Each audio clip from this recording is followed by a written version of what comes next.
Oi gente, bom dia, meu nome é Cauã e hoje eu e meu grupo iremos falar para vocês um pouquinho a análise do filme Os 300.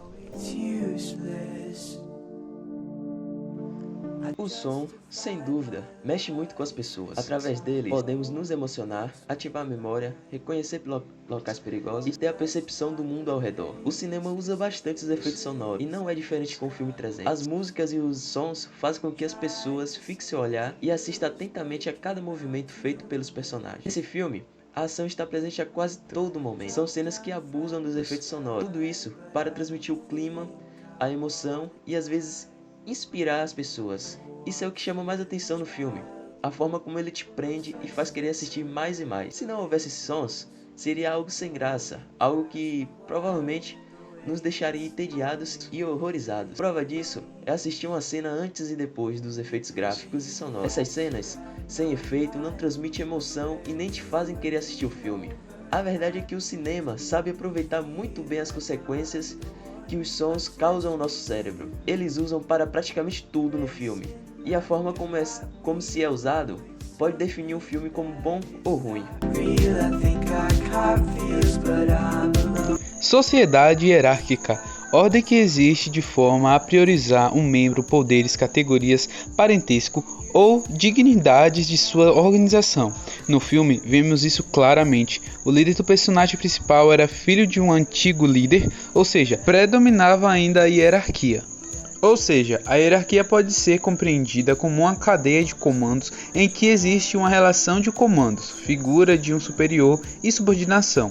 Em seu dia a dia, a hierarquia pode ser vista como base no seguinte exemplo. O dono da lojinha de roupa do seu bairro, proprietário, toma as decisões estratégicas da empresa.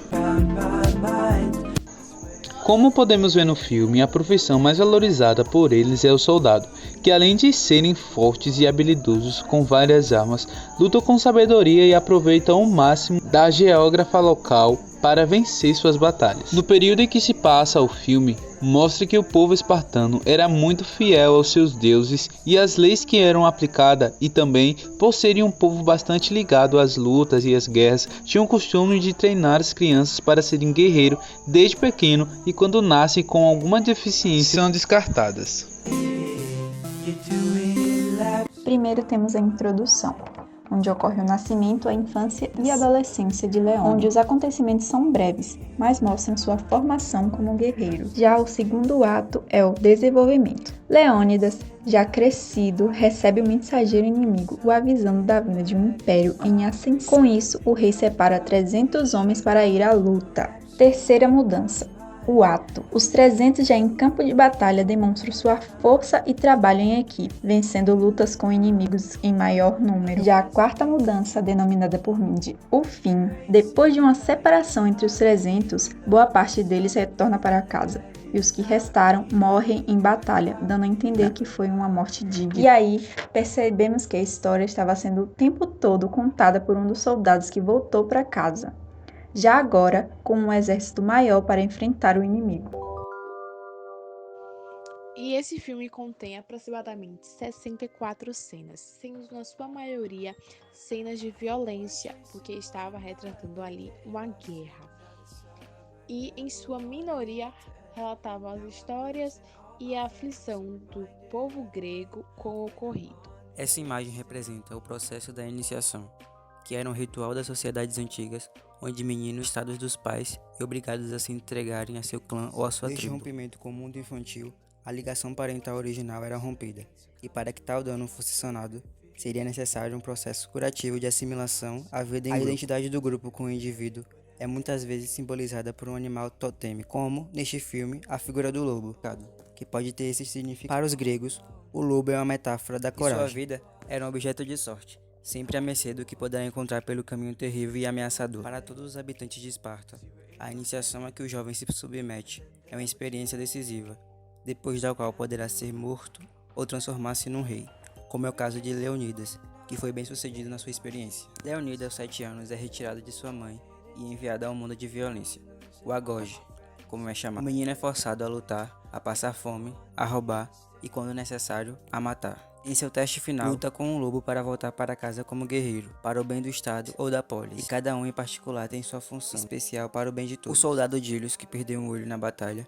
é o único sobrevivente espartano que retorna. Volta para casa sem se transformar num psicótico inválido, mesmo com a alma atormentada, possuído pela dor da perda dos amigos em combate. Para que o soldado chegue nesse nível de autocontrole, ele precisa submeter-se a um processo constituído do condicionamento físico e também de um treinamento psicológico ferrenho, que se inicia em sua terna infância. Essa é a imagem que retrata a chamada árvore de corpos, onde os cadáveres são pendurados em árvores ou servem de muralhas humanas. Neste filme, as vítimas, com seus corpos expostos e pendurados numa árvore, são reveladas numa cena ao entardecer. E o espectador demora um pouco até perceber quais são os frutos daquela árvore maldita. Xerxes I, interpretado pelo ator brasileiro Rodrigo Santoro. Xerxes foi o imperador da Pérsia, que hoje é conhecida como Irã. Era filho de Dário I, neto de Hispeites e bisneto de Ciro, o Grande. Também era conhecido como Xerxes o Grande. Herdou o trono de seu pai por designação do mesmo, pois não era o primogênito. Ao ascender ao trono, continuou a guerra contra os gregos, pois guardava rancor da derrota de seu pai na Batalha de Maratona.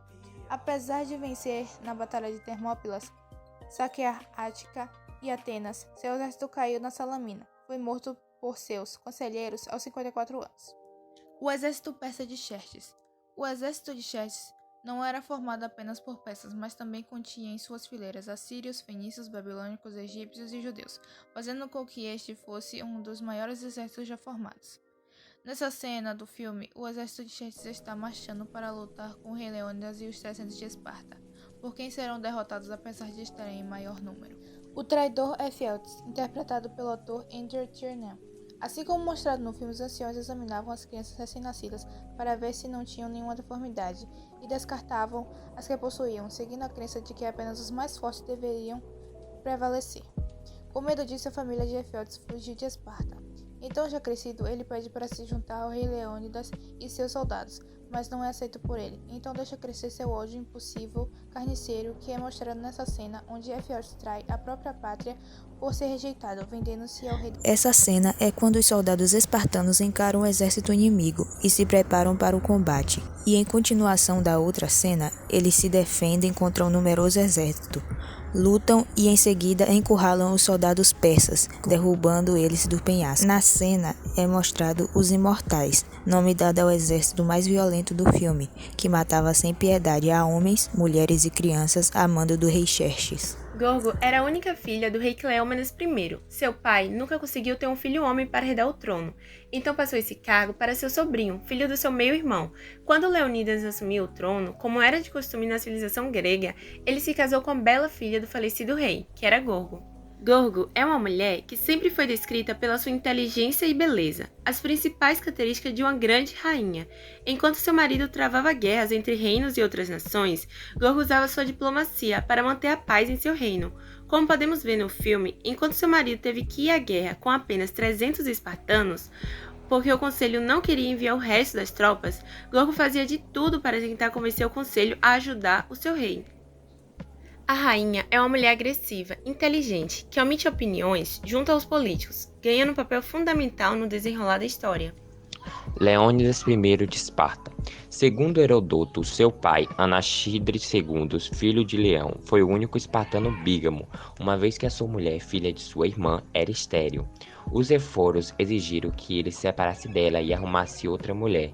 Dessa segunda união nasceu Cleomenes I, e depois disso, a primeira mulher teve os filhos Doriel, Leônidas e Cleomobroto.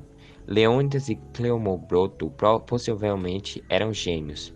Leônidas sucedeu seu irmão Cleomenes I, cuja filha Gorgo se tornou sua esposa. Uma de suas ações mais importantes se deu por ocasião da invasão da Grécia pelos persas, defendendo o desfiladeiro das Termopílias, que une a Tessália e a Beócia. Leônidas e uma tropa de aproximadamente 7.000 homens, sendo que apenas 300 era espartano, conseguiu repelir os ataques iniciais. Mas Xerxes I, rei da Pérsia, foi auxiliado por um pastor local, mas no filme o pastor é tratado como um monstro traidor, que o conduziu por um caminho que contornava o desfiladeiro e pôde cercar o exército de Leônidas, restando apenas 300 espartanos e pouco mais de 1.000 soldados tebanos e tepienses, que resistiram até a morte. As palavras-chave são guerra, vitória, irmãos, império, liderança e amor. Guerra foi colocada em primeiro lugar, pois é o cenário onde o filme roda, uma guerra entre espartanos contra persas. Já vitória, pois é o que todos almejam, ninguém quer perder. Irmãos, pois é como eles se consideravam, tanto que certa frase foi dita várias vezes durante o filme: aqui não há nenhum escravo, pois Esparta é considerado uma família. Já império, pois é como era vista a sociedade na época. Já liderança é uma palavra-chave que define Leônidas. Ele não comanda os guerreiros, ele os lidera. Estava disposto a morrer por um deles se fosse necessário.